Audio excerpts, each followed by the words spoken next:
What's going on, guys? Welcome back to Illustration Masterclass.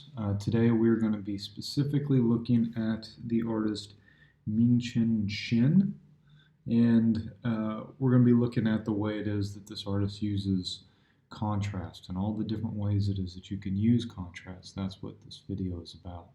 So if you want to understand contrast a little bit better, make sure to check out the full video, because I've got 3 different pieces we're going to look at, and we're going to break down the different ways that this artist uses contrast.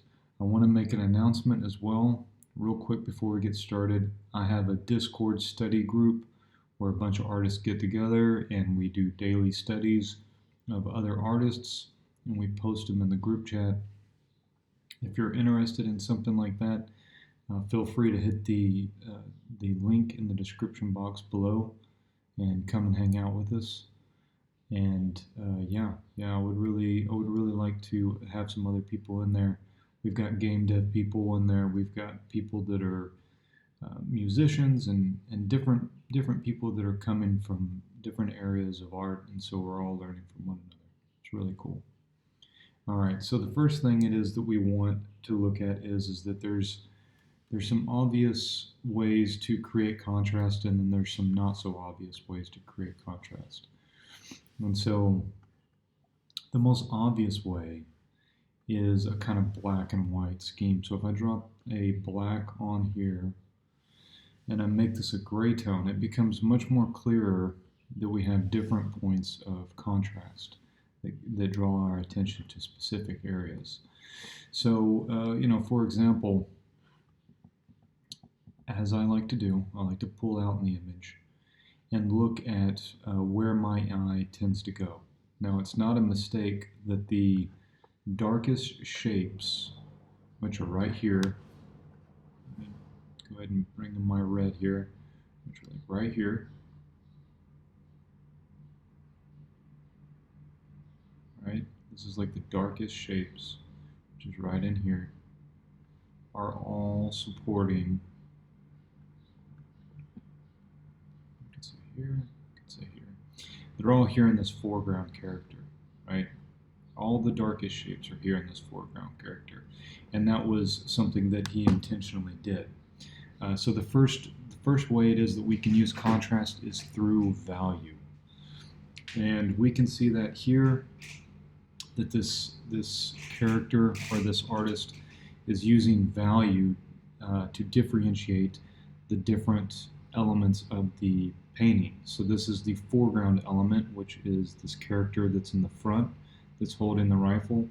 Whereas if we look at the character in the background, we can see that the values, which in other words is the gradations of gray, are not as dark as the foreground character. Okay, so that was definitely intentional. Now the other way it is that this particular artist uses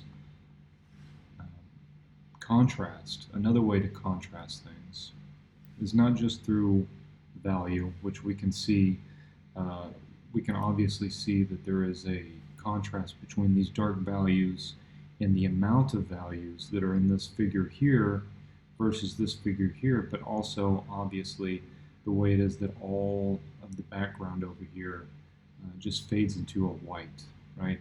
So this creates a nice sense of contrast. And of course, creating contrast is, the point of creating contrast is to direct your eye to where it is that you want the person to look, okay? And to let everything else in the environment kind of fall away, right? So with that said, we can look at the rest of the piece and we can see that the other thing that this artist is using is a mix between light, lost edges and hard edges, right? And by that, I just mean if I zoom in here and I look at the difference between this edge, look at how defined this shape is right here. This is a very defined shape. Now let's look at the ground. This is not a very, I mean, if you really zoom in on it and you just look at it as almost like it's an abstract painting, um, everything just kind of bleeds one into the other. I mean, it almost looks like a mess. It's not. It's definitely not. Um, this artist is thinking about where it is that they're allowing edges to be lost. Even over here, in this side of the piece, we see the same thing, and in the background as well. We're seeing that there's not only we have these lost edges between these different shapes. So in other words, there's not as clear of a definition between where one shape starts and one ends. So we have that element playing into it, but the other element that's playing into it is that we're seeing the the values between different objects are not as pronounced. And by that I mean the value of this tree branch right here is not as great. It's not that far away from the value of this tree branch. Or this one is not as different as this one. The contrast between them is not as different. Whereas if we look here, these dark shapes that are here, that are following through this character, those are way darker than these over here. Okay, so the closer the values of these different things that are going on in the background, the closer values that they are to one another, the more that they have this tendency to fade into the background. And that's how he's able to keep everything unified, but then he has a couple of tree branches here, or a couple of trees that create that visual interest. But then he also lets everything else just kind of fall into the background. I mean, I almost feel like this could have been a watercolor brush or something, right? So let's go ahead and let's move on to the next one here. This one is really interesting because there's a lot of different elements of contrast going on in this piece. For one thing, we can see that there is a contrast between size in the two different characters playing. Here we have this huge character here on the left that is basically taking over, or is next to this other group of smaller characters. And so you have, one massive character versus the contrasting against a group of smaller characters, right? So by creating this element of contrast with scale, it gives you a sense of the story that's going on here. It helps illustrate the story. Maybe these are characters that worship this monster, or maybe they're trying to make some sort of a deal with him.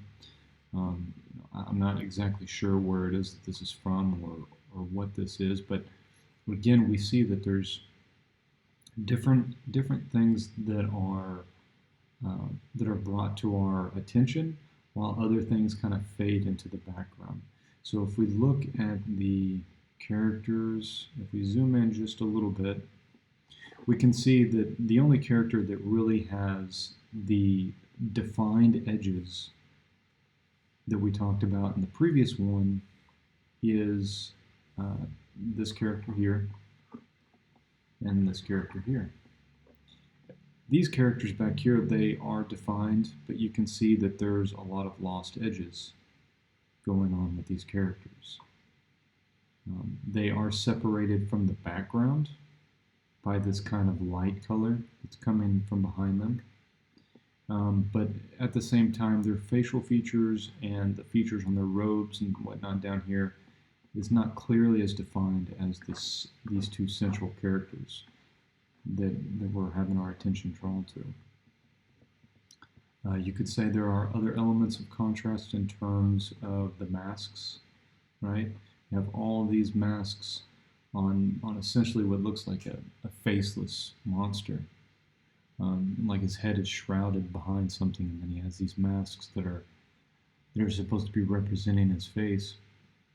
And then we have, a real human being here.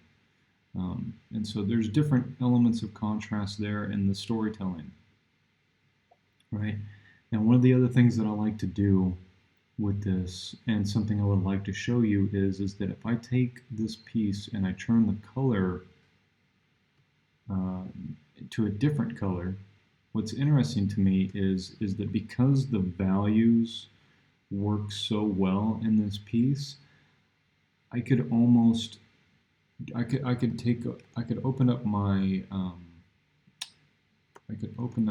hue scale here, and I can pretty much take these colors into whatever direction it is that I want, and you can look at that and you can say, well, some of them look better than others, but the values are so well placed that the colors themselves are, I don't want to say that they're almost secondary, but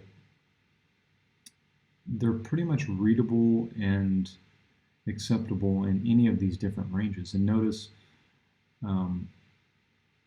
this is the original, but as we get further away from it, that same dynamicism between this light that's here in the background and the light coming from the sky is still there. So that element of contrast is also something that's being used. And if I drop this into a grayscale and I pull back on the detail, we can see some different elements of contrast as well. And it gives us a greater idea of how these different shapes are organized. This is always very helpful to look at whenever you're doing your own thumbnail sketches of your own illustrations, which is that you can look at something like this and see how it is that an initial sketch might have looked from this artist. Let's go ahead and let's move on to the last one. All right, this is the last one. I really dig this piece. I dig this piece for a number of different reasons.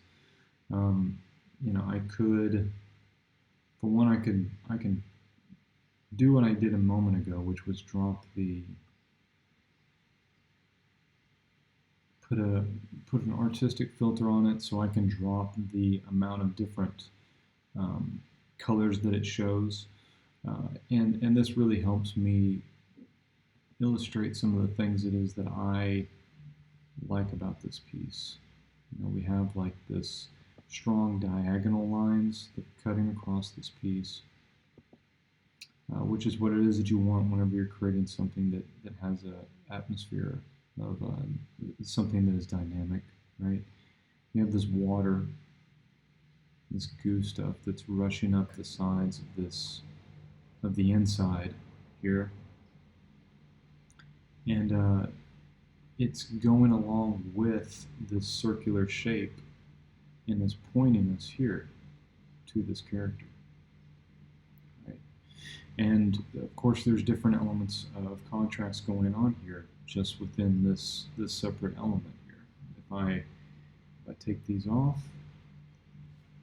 and we look at the original image, we can see that there's contrast in terms of color, but there's also contrast in terms of story, as we've got this main central character who's almost gotten away from this goo that's coming down the hallway, whereas the other characters are being consumed by it. There's a contrast in terms of the environment has a kind of blue tint to it, whereas they are orange. So yeah, there's a lot of different things it is that you can learn from looking at artists like this. I guess this piece doesn't have as much to say about it in terms of contrast as the other couple of pieces. But I hope you got something from this. Like I said, if you're interested in joining the Discord, please feel free to jump in below. I'm posting up daily studies, daily master studies, and helping other artists get better. And I'm going to have like some options for teaching here pretty soon for those that would be interested in doing like a mentorship. So like I said, all of that will be found in the Discord. And thanks guys, take it easy.